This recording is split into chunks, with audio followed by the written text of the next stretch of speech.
নমস্কার, সুস্বাগতম। আপনারা দেখছেন জুডো ধামাকা নতুন পর্ব। সাথে আছে আমি জুডো। অনেকদিন হয়ে গেছে, আর এই যে পরিস্থিতি চলছে তার মাঝেও আমার আর দেখা হয়নি। তা এতদিন পরে আমি দেখতে যাচ্ছি সৃজিত মুখোপাধ্যায় পরিচালিত মৃণাল সেনের বায়োপিক পদাতিক।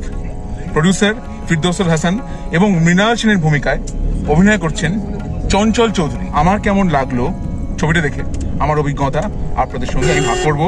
এরপরে আসছে আমার রিভিউ। পদাতিক ছবিটা আমি দেখলাম। এই ছবি মৃণাল সেনের বায়োপিক, তা আপনারা সবাই জানেন। বেশ কয়েকদিন হলো এই ছবি মুক্তি পেয়েছে।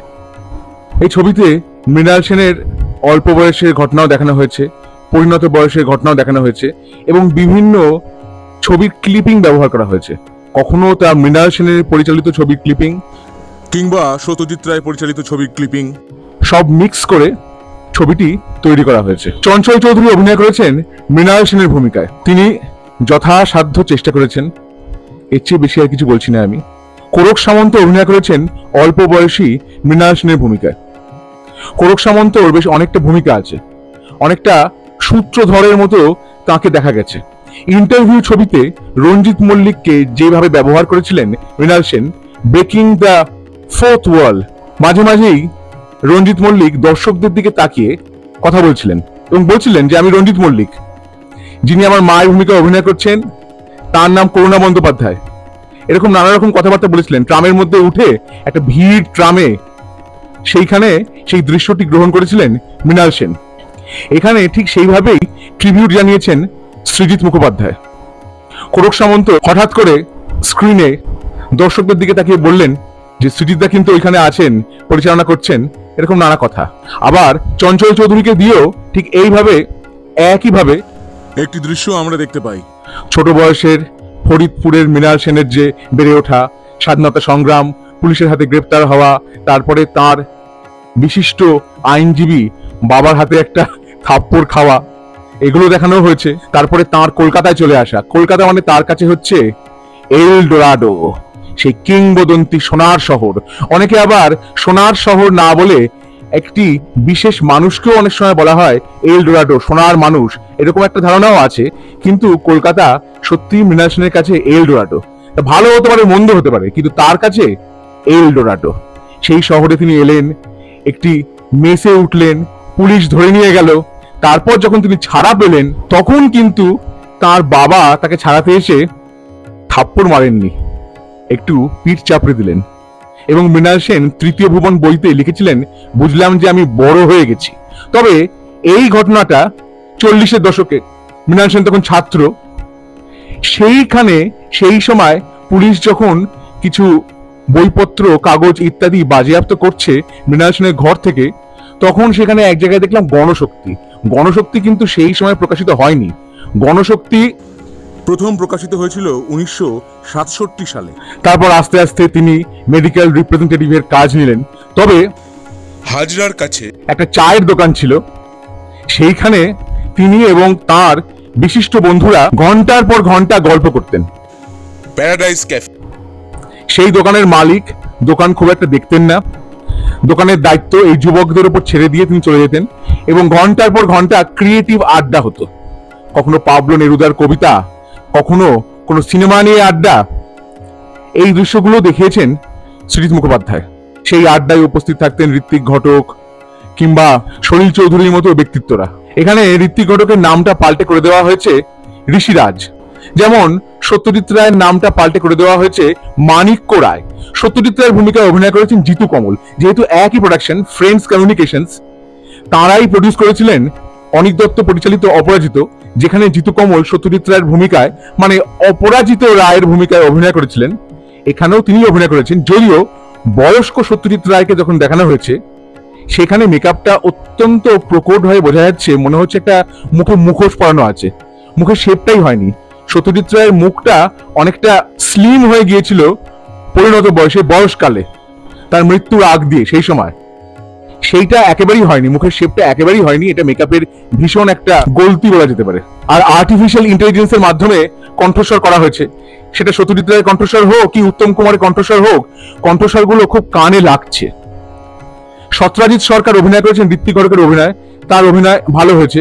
তবে সেই কণ্ঠস্বরও কি আর্টিফিশিয়াল ইন্টেলিজেন্স দ্বারা তৈরি কিনা বলতে পারবো না, সেটাও কিন্তু কানে একটু লাক ছিল, কিরকম একটা লাক ছিল।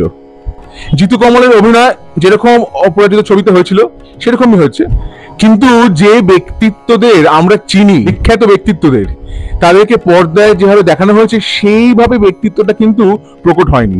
চঞ্চল চৌধুরী চেষ্টা করেছেন, আগেই বলেছি, এর চেয়ে বেশি কিছু বলবার নেই। মনামি ঘোষ অভিনয় করেছেন গীতা সেনের ভূমিকায়। বিভিন্ন ঘটনা দেখানো হয়েছে। প্রথম ছবি রাতভোর বক্স অফিসে অসফল, উত্তম কুমার ছিলেন সেই ছবিতে, সাবিত্রী চট্টোপাধ্যায় ছিলেন, কিন্তু পরবর্তীকালে মৃণাল সেন নিজেই বলেছিলেন যে তার নিজের মনে হয়েছিল খুব কাঁচা চিত্রনাট্য ইত্যাদি হয়েছে ছবিটায়। সেই একই বছর মুক্তি পেয়েছিল পথের পাঁচালী, যেটাকে এখানে দেখানো হয়েছে পথের পদাবলী নাম দিয়ে, এবং অপরাজিত ছবির কিছু ক্লিপিং ব্যবহার করা হয়েছে। অপরাজিত মানে অনিক দত্ত পরিচালিত অপরাজিত ছবি কথা বলছি আমি। 22শে শ্রাবণ কবিগুরুর প্রয়াণ দিবসে মৃণাল সেন জোড়াসাঁকো ঠাকুর বাড়িতে গিয়েছিলেন এবং একটি মর্মান্তিক দৃশ্য দেখেছিলেন। এক ব্যক্তির কোলে তার সন্তানের জড়দেহ, তারপর সেই দেহ কোথায় গেছে তাও মৃণাল সেন জানেন না। মৃণাল সেন নিজেও তখন ছাত্র, এবং তিনি লিখেছিলেন যে হঠাৎ তাকিয়ে দেখলেন ওপরে আকাশ, গাছপালা নড়ছে, বুঝতে পারলেন তিনি কিভাবে জানি সিঁড়ি দিয়ে উঠে উঠে উঠে উঠে জোড়াসাঁকো ঠাকুর বাড়ির ছাদে পৌঁছে গেছেন। কি করে পৌঁছেছেন তিনি জানেন না, এত ভিড়, লোকে লোকারণ্য। সেই ঘটনাটা তার মনে বিরাট প্রভাব ফেলেছিল। পরবর্তীকালে 22শে শ্রাবণ ছবিটি যখন তিনি পরিচালনা করেছিলেন, কিন্তু এর আগে নীল আকাশের নিচে হেমন্ত মুখোপাধ্যায় প্রযোজিত, কালী বন্দ্যোপাধ্যায় মঞ্জু দিয়ে অভিনীত সেই ক্লাসিক ছবিটি, যার গান আজও লোকের মুখে মুখে ফেরে, নীল আকাশের নিচে এই পৃথিবী, কিংবা ও নদীরে, সেই ছবিটি বহুল প্রশংসিত হয়েছিল। জওহরলাল নেহরুর খুব পছন্দ হয়েছিল। জওহরলাল নেহরুর ভূমিকায় অভিনয় করেছেন বরুণ চন্দ্র, যিনি অনিক দত্ত অপরাজিত ছবিতেও এই একই ভূমিকায় অভিনয় করেছিলেন। এরপরে আস্তে আস্তে মৃণাল সেনের জীবনে কিভাবে ফিল্মের ভাষাটা বদলে গেল ইত্যাদি, তিনি আরো অন্যরকম ভাবে ফিল্ম পরিচালনা করা শুরু করলেন ইত্যাদি সব দেখানো হয়েছে। অনেক কিছুই বলবার চেষ্টা করা হয়েছে এবং বিভিন্ন ক্লিপিংস দেখানো হয়েছে।